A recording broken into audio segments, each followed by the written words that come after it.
Hello friends, this story begins in the early 1970s in Jamnagar district of Gujarat, in a tiny village named Dundho Raji. The village had only about 1,500 to 2,000 people, and most of them were poor farmers. Among them lived the Virani family. They were so poor they didn't even own a bicycle. Wherever they had to go, they went on foot. The entire village had no electricity, and people simply lived with their hardships, praying to God for survival. In summers, the only small joy for the children was when an outsider came to sell a golo ice treat for 5 paise or peanuts to munch on. Life was harsh. Farmers worked on their fields, sold their crops, and managed to eat their 2 meals a day. But one year, everything changed. The sky betrayed them. No rains came. Crops dried up, leaving everyone helpless. 2 months later, when rain finally fell, hope returned. They sowed again, but the rain betrayed them a second time. Their crops once again failed, and famine struck the land. Now imagine this out of that hopeless situation. From a poor village where children barely dreamt beyond a bowl of food, a 15-year-old boy rose to become a billionaire. Sounds unbelievable, doesn't it? Impossible even, but this is a true story. 50 years later, that boy and his brothers would build a company so big it entered the Fortune India FMCG billionaire list. This is the story of Balaji Wafers, founded by 3 brothers Chandubhai, and Chandubhai Virani, a company that today challenges giants like Pepsi. In those famine years, their father Popatbhai sold off the last piece of dry farmland they had. He handed a small amount of money to his sons and told them, "There is nothing left in this village. Go outside, make your own future." These words became a responsibility etched deep in their hearts. They could not let their father's faith go to waste. The 3 brothers Chandubhai, Chandubhai, and Meghjabhai left for Raikat city with barely a few rupees in their pocket and a burning dream in their eyes. The youngest, Chandubhai, stayed back in the village with their parents and sisters. Since they were farmers, their first instinct was to do something related to agriculture. They began trading fertilizers and farm equipment, but they were cheated by a dishonest trader who sold them fake goods. They didn't know the tricks of business, and soon the little venture collapsed within 2 years. Their money was gone. Their dreams of starting a dairy outlet also sank with it. Facing failure and humiliation, they made a vow to themselves they would not return to the village defeated. They would survive somehow in Raikat. Jobs were hard to find, and Chandubhai had studied only till 10th grade. Finally, he got a tiny job at Astron Cinema in Raikat as a canteen boy. His duty was to serve snacks to moviegoers. But here, he learned his first life lesson: work is worship. He never saw the job as small or big. Whatever task he was given, he did it wholeheartedly.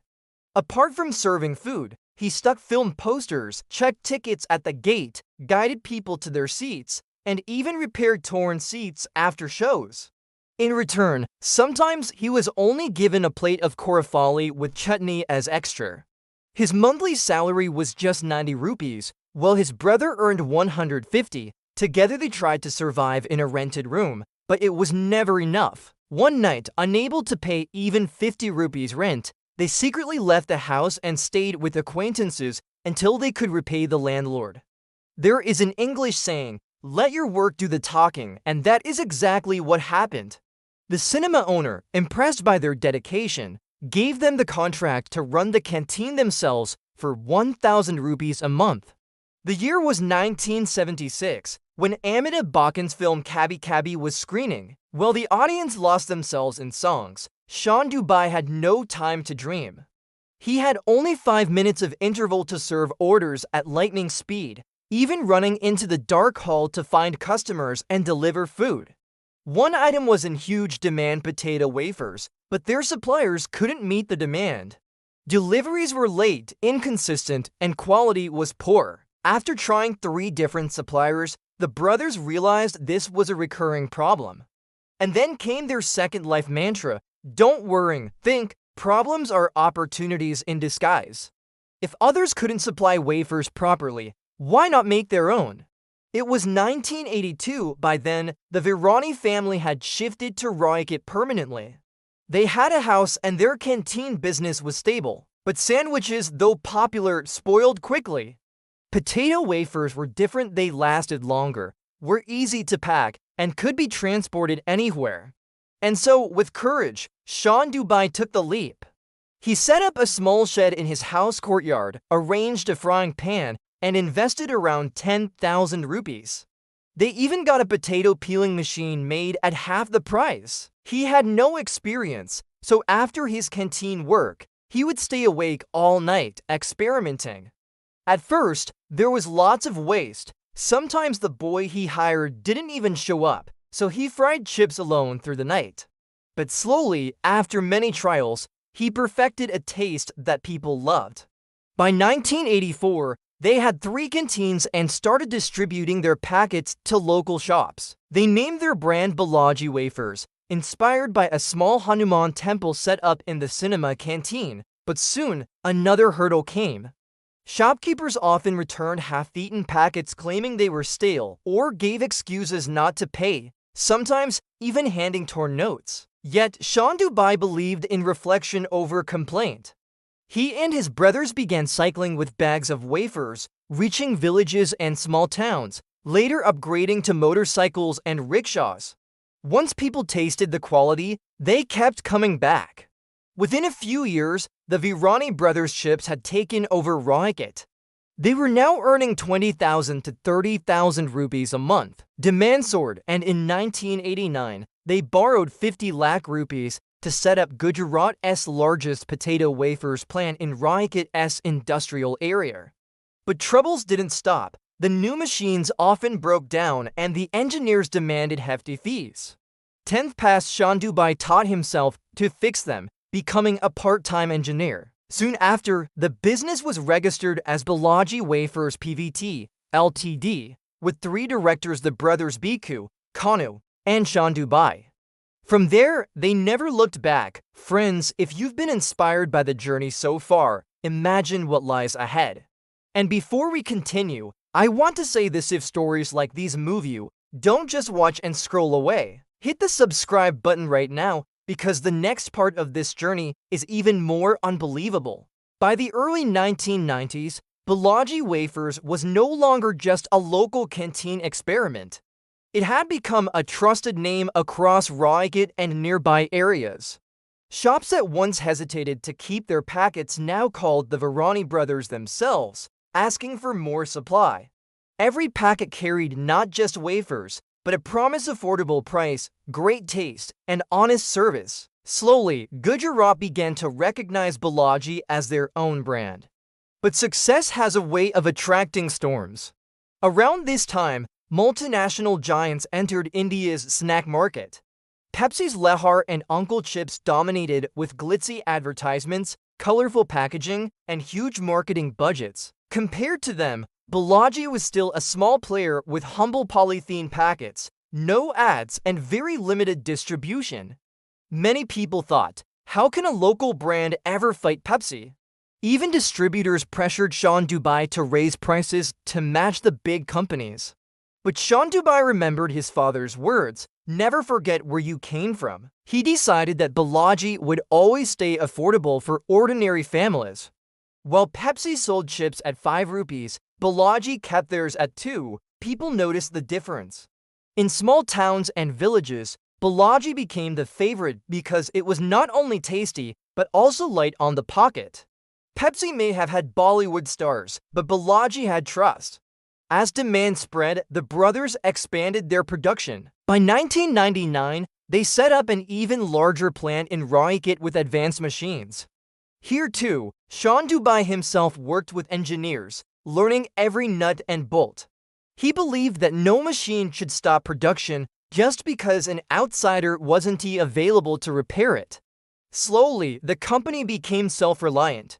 One of Balaji's biggest strengths was distribution. Instead of chasing only big cities, the Virani brothers focused on Gujarat's villages and small towns. Their wafers reached places where Pepsi and Uncle Chips never bothered to go.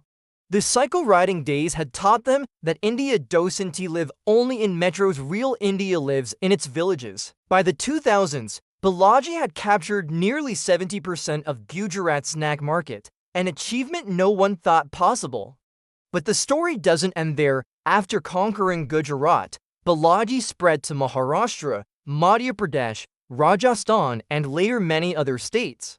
In 2008, they set up a world-class manufacturing facility in Raikat with technology that could compete with the best in the world. At this point, Balaji was no longer just a local brand.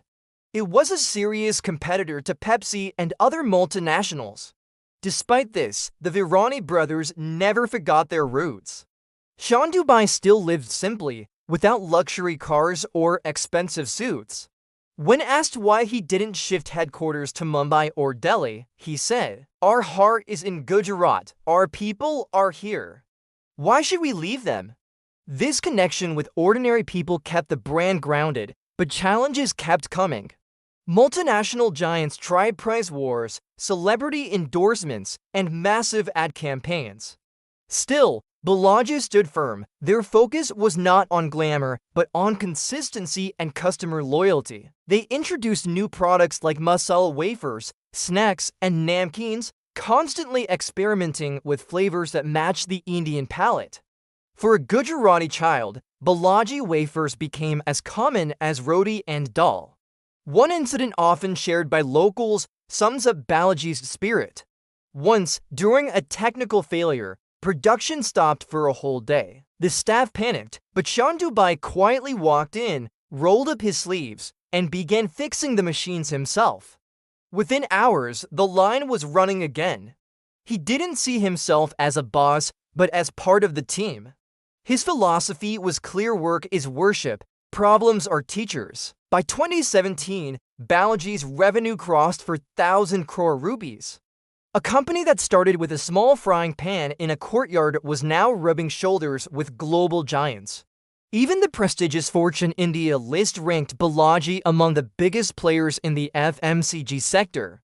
The once struggling farmers' sons from Jamnagar had become billionaires. And yet, ask Chandubhai about his success, and he will tell you it was never about money. It was about dignity, self-reliance, and keeping promises. Our father told us to make our own future.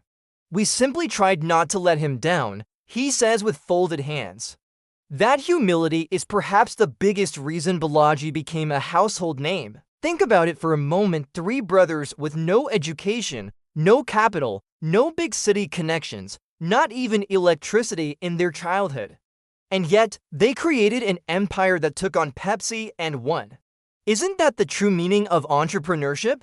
To rise from nothing, face failures, adapt, and still move forward with courage? And friends, this story leaves us with a question: what's stopping us from starting small today? Chandubhai didn't wait for perfect conditions. He didn't complain about his background. He took the little he had and made it count. Maybe that's the real lesson we can all take from Balaji Wafers: that dreams don't come true by chance, they come true by choice. Now, I want to ask you, what inspired you the most in this journey?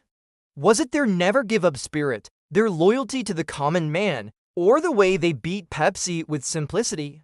Drop your thoughts in the comments, because your words might inspire someone else who's waiting to take that first step.